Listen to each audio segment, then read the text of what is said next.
Hi there, in this video we are looking at the new 6-inch DC-X3 monitor from Viltrox. Now the DC-X3 is a daylight viewable 2000 nit monitor with a rugged aluminum housing. And as always when Viltrox gets involved, the price to performance is going to be pretty hard to beat. For transparency, Viltrox did send this out to me for testing before its official release, and I do get to keep this product. I also want to be transparent about the fact that I have found a few minor bugs, which I can only assume is because of the pre-production firmware I'm running on this unit.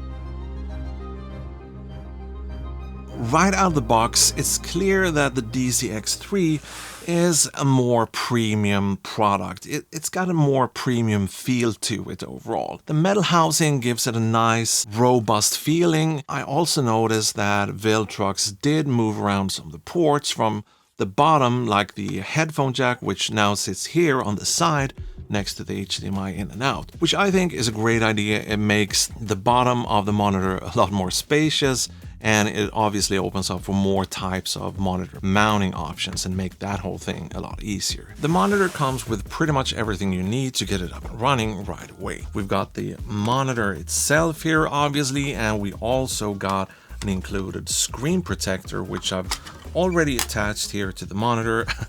And obviously one of my favorite features from the DC-550s is this spring-loaded little sun hood, which they now put a little push button here to keep in place even better. Like I said before, I'm a huge fan of this spring-loaded sun hood. I think it does a great job of protecting your screen from the sun when you're out shooting and you want to be able to monitor and see everything clear on the display, even if it's a 2000 nit monitor. We also got, like I said, pretty much everything you need to get this up and running. We get a mini and a full-size HDMI cable. We also get this cold shoe mount, which works really well.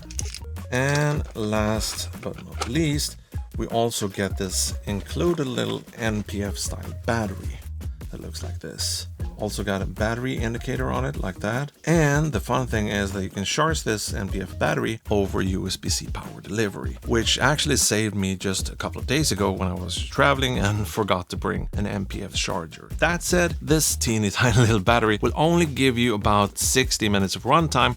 So I would recommend that you invest in some bigger, beefier batteries. Me personally, I really like the NPF 750s. I think they have a great balance between size, weight, and juice, if you may. And if you want to tilt your monitor forward, like I often do, they're not gonna hit your lens or get in the way from your focus ring if you want to be able to pull, or if you need to be able to pull manual focus on whatever lens you're shooting with. So I'm gonna put some links down below in the description to some of my favorite NPF style batteries, and I've just ordered a bunch of these 750s with USB charging. You can also power the monitor itself over USB-C power delivery. We got a port right here for that, and there's also a barrel connector right here if you're powering your rig with a V-mount. So plenty of options for you to power this monitor. The only thing I have to complain about at this point is the lack of any locking threads here on the DC barrel port, but not really a deal breaker, but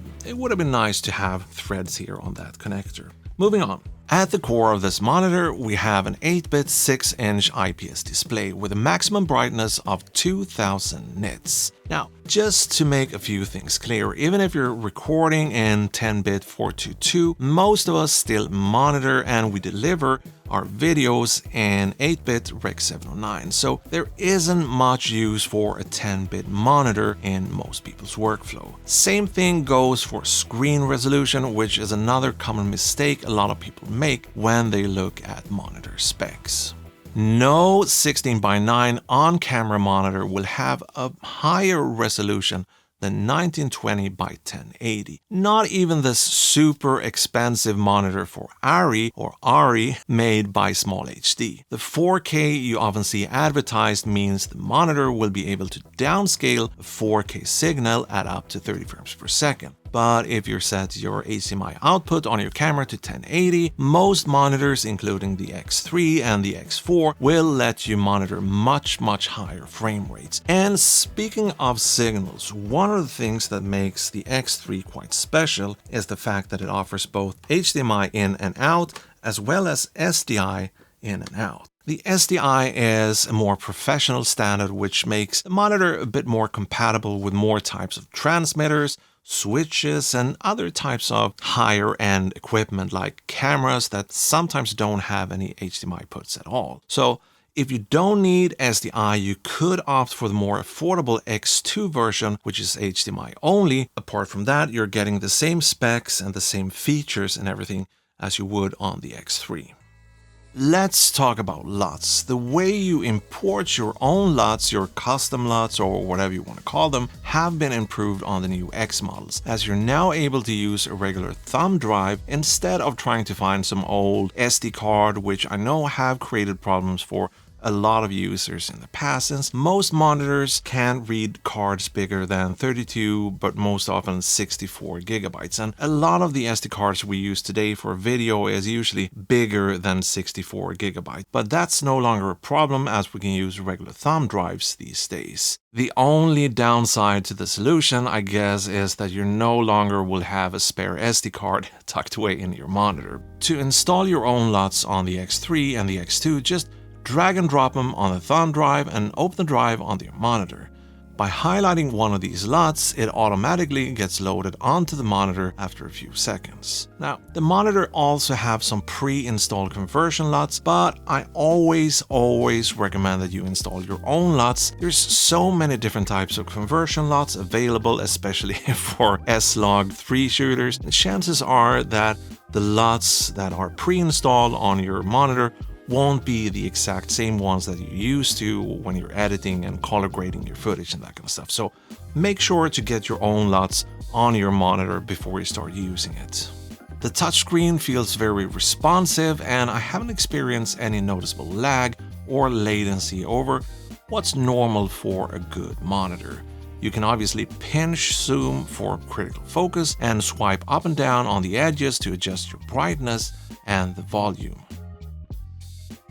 There's also a set of customizable function buttons here on the top, 4 of them to be exact, where you can assign pretty much any feature you want, like focus peaking, safety markers, and exposure tools. And on top of the tools I've already mentioned, we get pretty much everything from scopes to zebras, crop guides, including vertical 9x16 for social media. Now, I'm not going to go into detail on what all of these different features and tools does.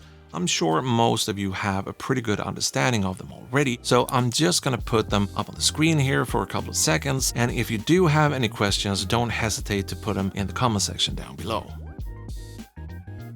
Now, let's talk anamorphics for just a second. Not everyone shoots anamorphics, so I totally get why this might be a glossed over topic in a lot of reviews. But like I mentioned in my sneak peek video, one of the first things that I tested on the X3 was the anamorphic D-squeeze, as I had run into a tiny little bug on the DC-550 where the D-squeeze was disabled every time you turn off the monitor to conserve battery.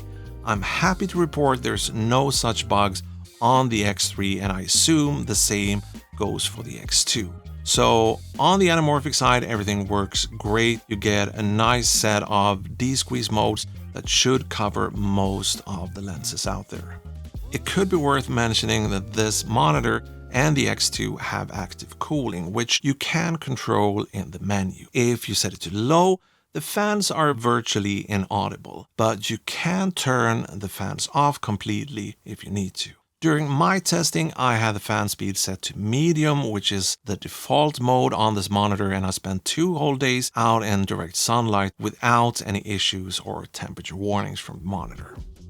So, the all-metal construction and the large 2000 nit display makes the X series a great option for outdoor run-and-gun shooters and everyone who wants more rugged and reliable gear on set. At its current price, which is set to $268 for the X3, it's still a very affordable option, which I think offers things that aren't typical on most affordable monitors.